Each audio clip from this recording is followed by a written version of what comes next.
Welcome to Better Bachelor. This is Joker with a face for radio and a voice for print.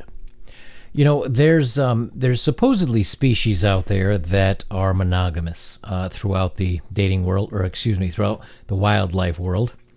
Well, they're supposed to be in the dating world too, but that doesn't much happen anymore, does it? And scientists studied some of these animals, and they found that almost 50% of the time, the pair-bonded bird or animal was not the actual DNA match for the chick or the offspring, meaning that even though they thought they were monogamous, somehow the female went off and did her business with a different male, came back to the pair-bonded. And this brought up something that was interesting because it shows that even animals that were once thought to be strictly, have one partner throughout the lifespan, turns out they don't. And we've known this with, things like lion. Even though there's a male that watches the pride, the female will still sneak off and sometimes go with a lower ranked male and then come back. And that's, I guess, from my understanding, the way biologists put it, that's to make sure that there's plenty of gene randomness so that the offspring is healthy. But that by sneaking off and doing it, the alpha male of that pride will guard over the cub as if it's its own. And if it finds out otherwise, it destroys it. Same thing happens in the simian family with many different gorillas and monkeys and so on and so forth. So what I found interesting is that, traditionally, we've always, at least in humans, it's always been kind of, women have been monogamous because, number one, that's how society has told us to be. But number two, if they weren't and they got in the way of a child without a spouse or someone to watch after it, then they wouldn't be able to hunt, they wouldn't be able to take care of themselves while very pregnant, and of course wouldn't be able to take care of the young when it was first born, because you can't leave a little one out in the middle of the jungle or the Sahara or anywhere else while she went off to do her thing. Interestingly, though, there are many cultures, mostly I believe in Africa, that still do multiple male partners to one female. And they don't care whose it is because all the men watch over it. And I guess they were just happy to partake in the fun, as it were. But this is an interesting article because it basically states what it is it's basically saying that women get more bored of lack of diversity more than men.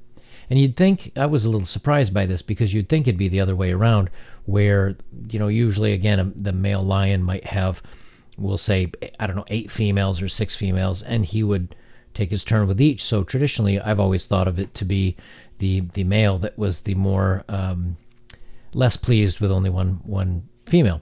Where here, with humans, I always thought it was the same way, but it turns out they may think it's different. Now, whether this is social construct or biology is another huge, huge question. So let's get recording and we'll take a look. The Atlantic says the board gender. Women more than men tend to feel stultified. That's an interesting word. I haven't heard that one before. Women more than men tend to feel stultified by long-term exclusivity, despite having been taught that they were designed for it. I believe that myself. Andrew Goatees, a Manhattan psychiatrist with an extensive psychotherapy practice, has been treating a couple whom we'll call Jane and John for several years. They fool around about 3 times a week, which might strike many as enviable, considering that John and Jane, who are in their 40s, have been together for nearly 2 decades. Based on numbers alone, one might wonder why they need couples counseling at all. Most guys, like we've always said, it starts falling off after a year and a half. John here seems to be pretty lucky if they've been together since their 20s, and it's still 3 times a week. But only one of them is happy with the state of play, and it isn't Jane. The problem is not that they are functionally unable to fool around or have the O-face to get to the happy place, or frequency. It's that the fooling around they're having isn't what she wants. Goatees told me in a recent phone conversation, and like other women he sees, she's confused and feels demoralized by it. She thinks there's something wrong with her. John, meanwhile, feels criticized and inadequate. Mostly he can't understand why, if his wife is having fun with him and getting to the happy place, she wants more or indifferent. Despite fears of seeming addicted, unfaithful, and easy, Gortese doesn't like these terms, but they speak to his patient's anxieties, he explained. Jane has tried to tell John in therapy and outside of it what she's after. She wants to want John and wants to be wanted by him in that can't get enough of each other way experts call limerence, the initial period of relationship when it's all new and hot. Jane has brought lingerie and booked hotel stays. She has suggested more radical seeming potential fixes too, like opening up the marriage. So let's talk about this first. So as guys, and this is something I think I've said, and I know many of you have kind of agreed with me. Usually men's eyes wander and they want to find a different partner if their main partner, their wife or their girlfriend or whoever, if the main person that they love isn't up to snuff. Either makes it feel like a chore for him, acts like she really isn't interested in him anymore, and he feels like it's work for her, or she just disagrees and doesn't want to do it. And so he feels like, this is something I want. I care for her, but this is something I need. And so he'll go out and fulfill that, but then come back home and lead a normal kind of lifestyle, normal household, I guess you'd say. So that part's, I think a lot of people misunderstand that usually guys wander. Now, if the wife is also, or the girlfriend is also, I won't say girlfriend because usually a guy would break up with him, but let's say a wife, for example, he's also kind of trapped because if he leaves, he could lose half. He could lose the rights to his kids and some other things. So also, if she's put on excessive weight, she doesn't take care of herself and things like that, he may also find someone else then more attractive. So even if she's ready and willing, he's finding somebody that's prettier and better looking and maybe slimmer and whatever. Okay, so these happen, and guys also leave for youth as well. Those things happen. But to find out that it's really the woman that's more interested in finding more partners, that's not so surprising anymore, really. I mean, up until 1960s with the invention of the pill, there was ramifications and there were problems if you got in the motherly way. There could be some real social stigma. Well, that's gone, and of course, with government and child support, the fears of that and the social stigma of that is all gone. So there's no punishment for it anymore. So also with her wanting to open things up, here's the place where a guy becomes trapped, because if he says, "Yeah, okay," now he's got to understand that other guys are going to be having their way with his wife.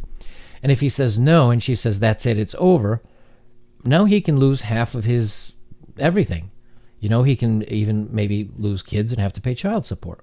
So this is, again, another reason why, and we haven't even made it to the court system yet, but when just making this suggestion, we've said it time and time again, I know I have, I know a lot of other men's channels have, once she brings up that suggestion, it's over. Because whether you agree to it or not, she will find a way to make it happen, with or without your permission. Jane's perseverance might make her a lot of things: an idealist, a dreamer, a canny bedroom strategist, even again channeling typical anxieties, unrealistic, selfish, or entitled. But her bedroom struggles in a long-term relationship, the happy places and frequency of fooling around notwithstanding, make her something else, again, normal. Although most people in partnerships end up facing the conundrum biologists call habituation to a stimulus over time, a growing body of research suggests that women in their aggregate are likely to face this problem earlier in the relationship than men, and that disparity tends to not even out over time. In general, men can manage wanting what they already have, while women struggle with it. Kind of what we're saying. That, again, when the butterflies go and the excitement and the tingles, as I call it, the little, I'm so excited for this to happen, over time it fades for a woman. And guys are just like, look, I just want to get lucky. I love the person I'm with. I'm happy. I don't need anything new or original or exciting. Maybe we can try a little something new in the bedroom. But I'm getting my fix. I'm getting my fun. So I'm good with that. where women, once that, now this is 20 years, so this is very interesting. She doesn't say how long she's felt like this, but this is something that usually occurs in the first 1 to 3 years of any long-term relationship where, and this is, to call it a scientific term, it's really hypergamy. And it's not necessarily hypergamy in the better man category, but maybe it's a new, or it's an interesting, or it's a better lover, or whatever it is, to go out there and explore a little bit. This is kind of what happens. And the problem is that once this starts, there's nothing you can do to fight it. It sounds like, he makes sure she gets to her happy place every time they fool around. He's doing a good job of that. The frequency is good, so of course he's happy. But for all purposes, she's really, she's getting what she's supposed to be getting, which is she gets to finish the race every time that he's with her. He's taking care of her. They've been married for 20 years, but it's a lost cause for him. He's losing here because she wants to now go off. Now this might be something that many couples don't actually talk about or go to counseling over. Many times a woman might just leave, or might do something behind the back, and then you find out about it later. That's, I think, what happens many, many times. Now, if you look at older generations, whether it's my parents or my grandparents or whoever, that desire might have been there, but because of social stigma, because of the family would get very upset if something like that happened, because of the lack of birth control and things like that, then there was a real problem with doing it. So the social conformity overrode the desire to do so. But nowadays that's not there anymore. And so even if you took, the kind of messed up court systems that we have, and even if they said, hey, it's 50-50 right down the line, if you and your wife separate, even if they said it's 50-50, it's still not a good idea to get married.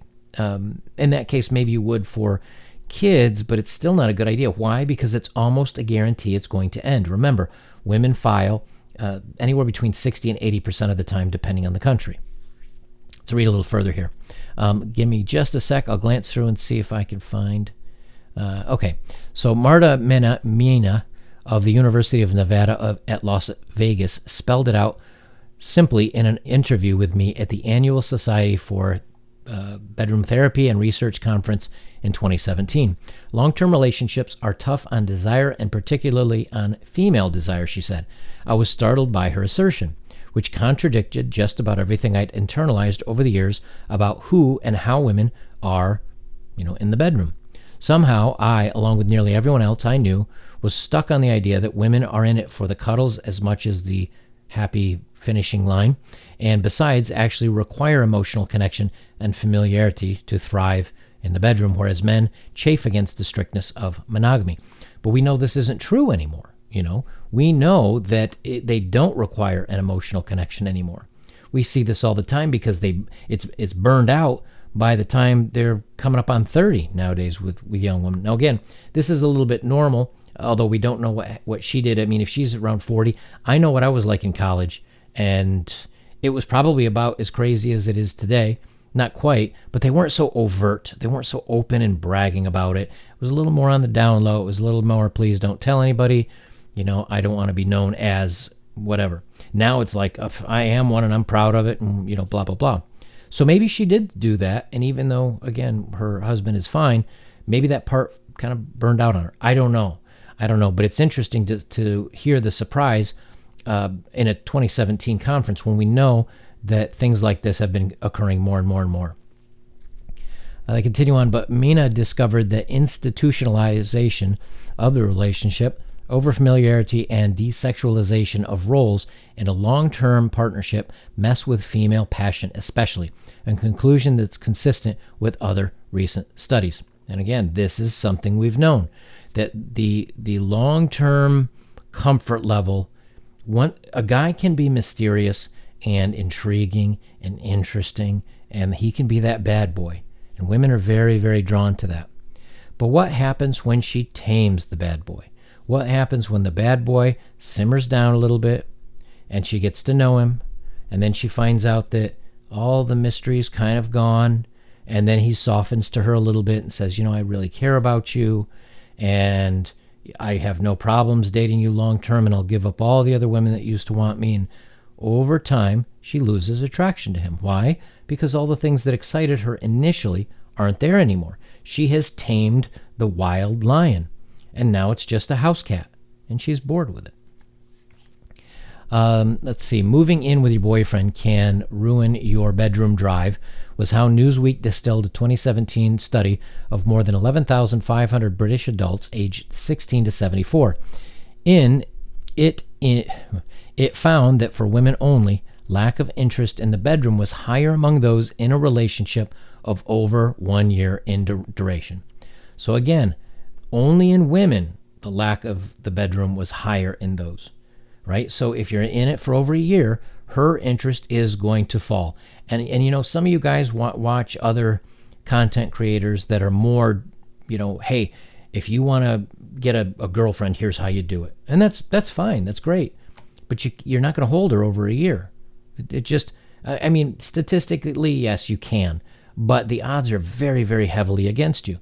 And again, these are, you know, psychologists and sociologists and others that are saying that after a year, she's going to lose interest. At what degree, we don't know, but it also specifically says in a relationship of over 1 year in duration. So what does that mean? We need to keep the relationship shorter. We don't cohabitate. We don't marry. But the long-term relationships in the long run don't work because her interest will fade.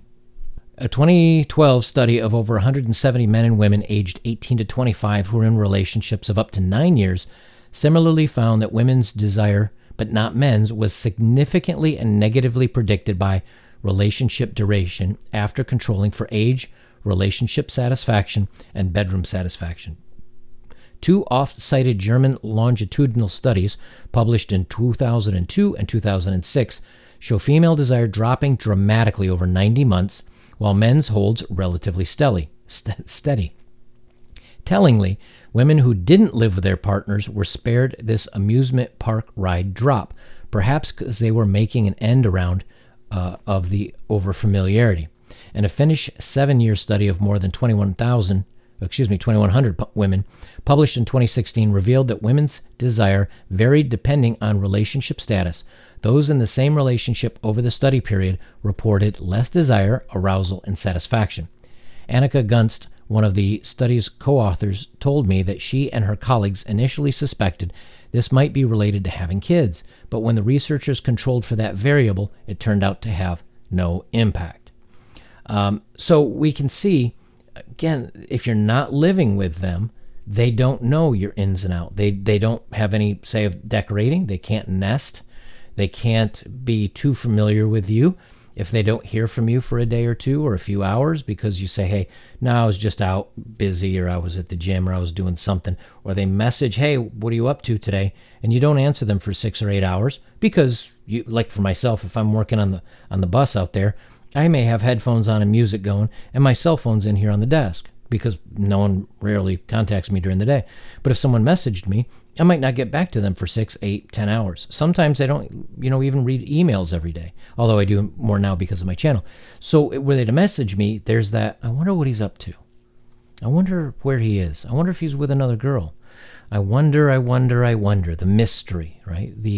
And then when you come back and you say, I hit the gym, I went for a motorcycle ride and hung out with a couple of people. Then you get the, oh, what people? A couple of guy friends? No, just a couple of females friends. All of that. That's that push and pull that I talk about with, I always use the analogy of a cat with a string, is that she doesn't know quite what's going on, and that keeps things kind of interesting. But if she knows you're going to be home, she knows you're cooking dinner, and we go to bed at this time, and we do it, twice in the missionary position on Friday, and blah, blah, whatever. There's too much familiarity there, and it doesn't work. So living apart apparently can even fix that. Not that any of you would be, living with a woman. Many women want monogamy. It's a cozy arrangement, and one of our culture endorses, to put it mildly. But wanting monogamy isn't the same as feeling desire in a long-term monogamous partnership.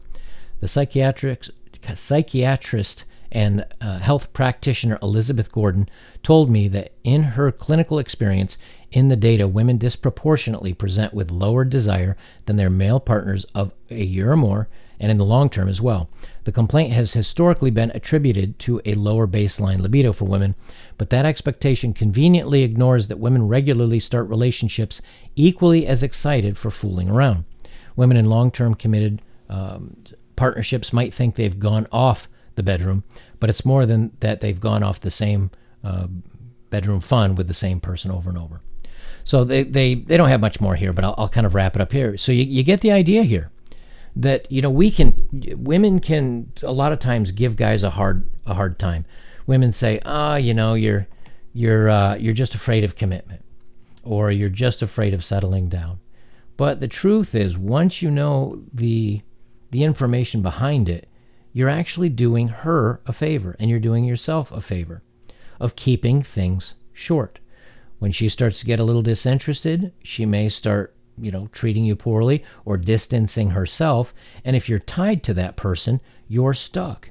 But if there's no, cohabitation, marriage, any type of contract to keep you two together, when that distancing comes, you can pick up on that a little bit. A lot of times we guys know when something's wrong, or, if she says, hey, I'm going out with my female friends, right? We know that's a problem. On Friday night, girls' night out, and you message her at 10:30 or 11, and you don't hear from her until the next day at 10 a.m., and she says she fell asleep at her friend's house, and blah, blah, blah, and all the other stories. You can say, I'm really not comfortable with this. This isn't what I signed up for. And knowing it's been 5 or 6 or 8 months or whatever, however long it's been, if you even date that long. And you can say, I think this is wrapping up. Maybe she's out there looking for things, and I think it's a good time we call it quits. You call it quits. You're on top of the game. You haven't too deeply emotionally invested, and you can walk out with your head held up high.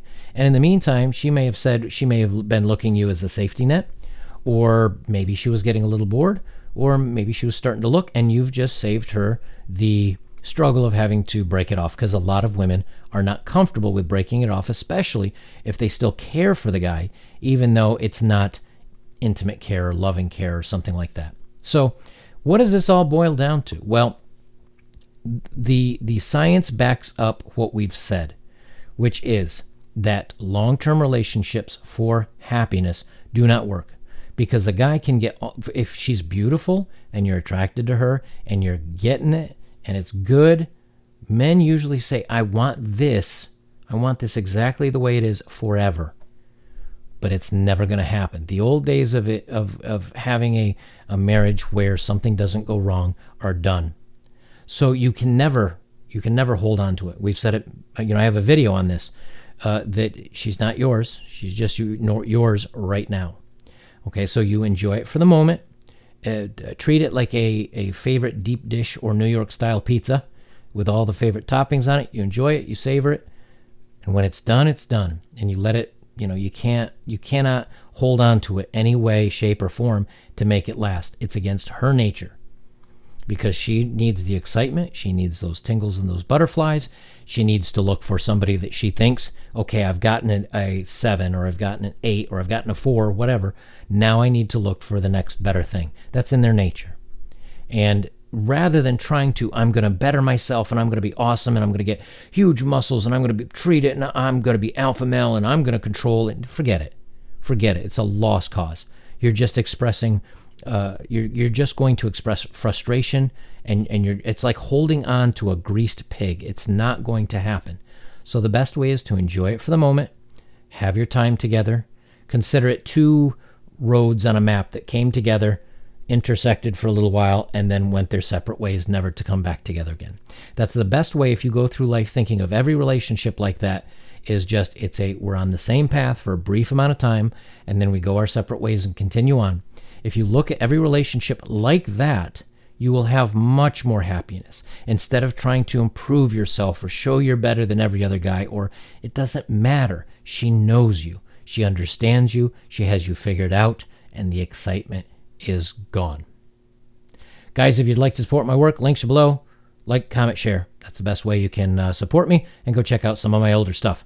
To my Patreon and subscribers, thank you. I appreciate that as well. Guys, I'll leave it there. This is Better Bachelor. I'm Joker. Remember, a year is about all you get, and then after that, you're just trying to stop the inevitable.